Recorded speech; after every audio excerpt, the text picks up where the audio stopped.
Donald Trump addressed the LA protests and the police response and federal troop response to the protests before he boarded Air Force One today. And he really reminded the country that the guy is just a bloodthirsty lunatic who has no idea what he's doing.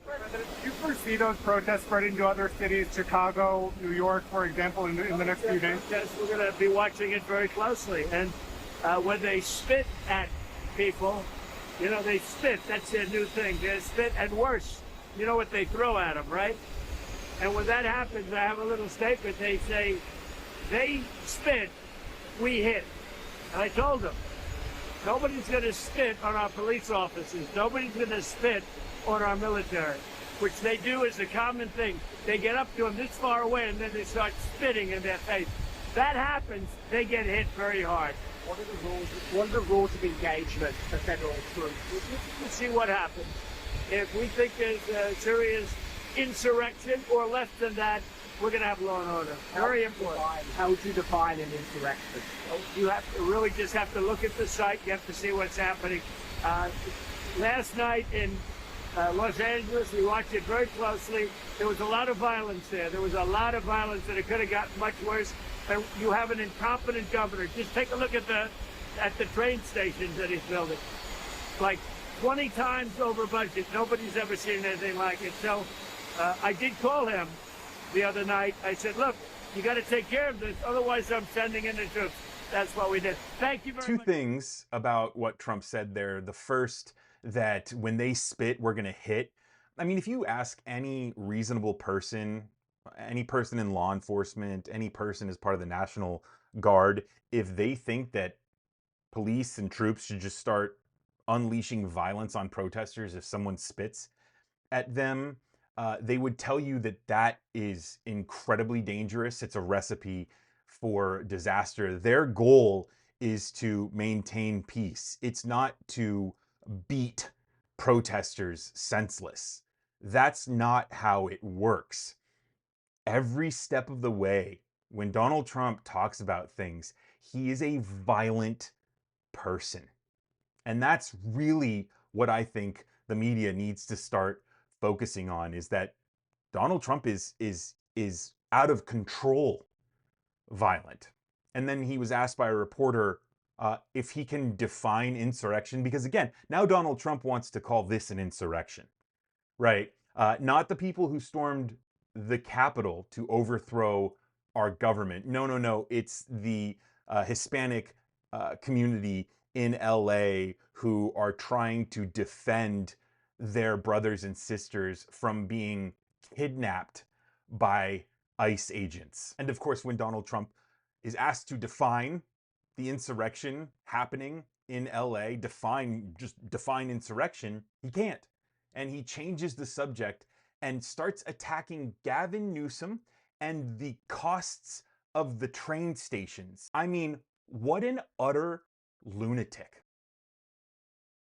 I mean, this guy needs to be removed from office immediately. But of course, he's got Republicans in Congress on a tight leash. When Mike Johnson was asked about the federal troop response to the protests in LA, he seemed like he couldn't care any less. Secretary Hegseth said that active duty Marines there at Camp Pendleton, there by San Diego, are on high alert and could be mobilized. Could we really see active duty Marines on the streets of Los Angeles? You know, one of our core principles is maintaining peace through strength. We do that on foreign affairs and domestic affairs as well. I don't think that's heavy-handed. I think that's an important signal. You don't think sending Marines into the streets of an American city is heavy-handed? We have to be prepared to do what is necessary, and I think the notice that might happen might have the deterrent effect. So Donald Trump is pretty much free to do whatever he wants here. No one can really stand in his way, and things are getting more and more volatile as he opens his mouth every time. He issued a tweet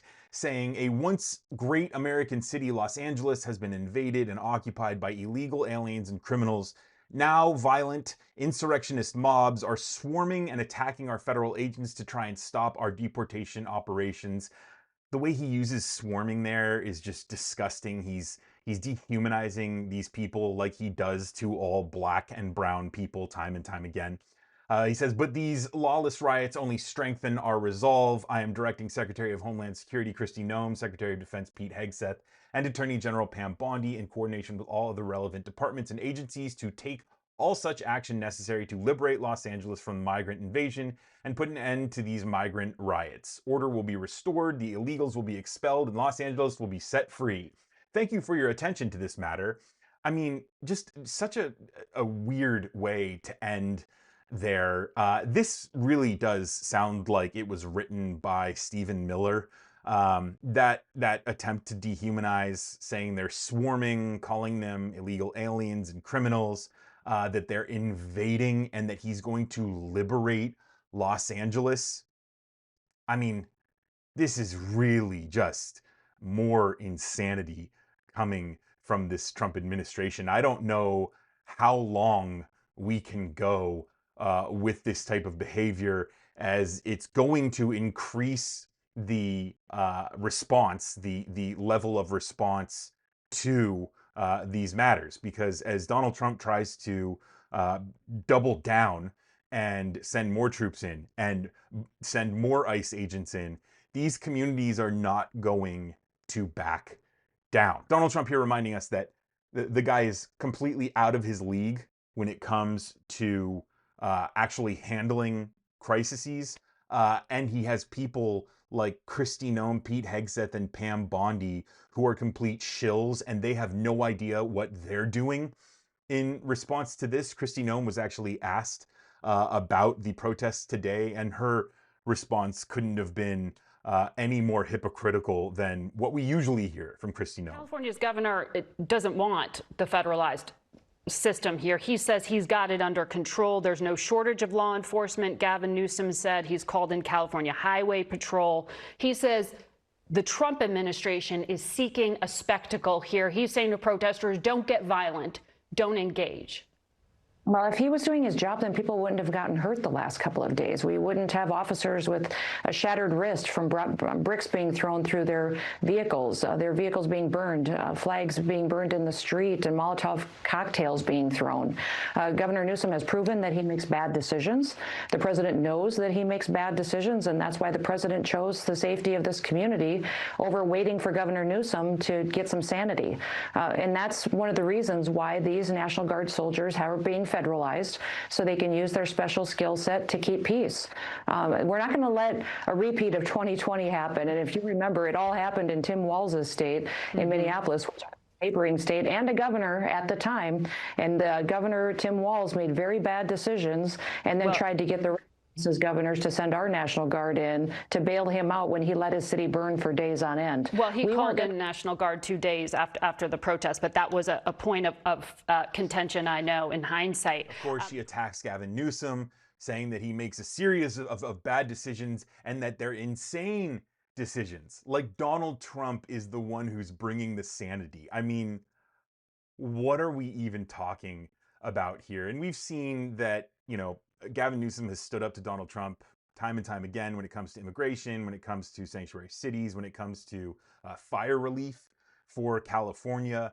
But of course, Donald Trump doesn't care that Gavin Newsom is the governor of the most powerful state, the biggest state in terms of revenues in the country, the fifth largest economy in the world. No, he's going to make him an enemy. And that is because, again, like I mentioned, Donald Trump has no idea about building bridges, as what we've seen with Elon Musk and what we've seen from people who have come and gone from his administration. And then Kristi Noem brought up Tim Walz, which was something that I was hoping she would do, because back when Tim Walz was the governor of Minnesota and he was dealing with the George Floyd protests and riots there, Donald Trump commended him, said he did a great job. But now Kristi Noem and Donald Trump have to say completely different things because it would look bad for them. And that's just something that, again, is a recipe for disaster. All of this is a recipe for disaster. You've got Donald Trump at the head who is a lunatic. He's bloodthirsty. He wants to see the violence. He wants to crack down on LA. He wants to crack down on Hispanic people. He thinks his base will love it, and they will, because they're a bunch of brainwashed, misinformed, clueless idiots who buy into this lunacy time and time again.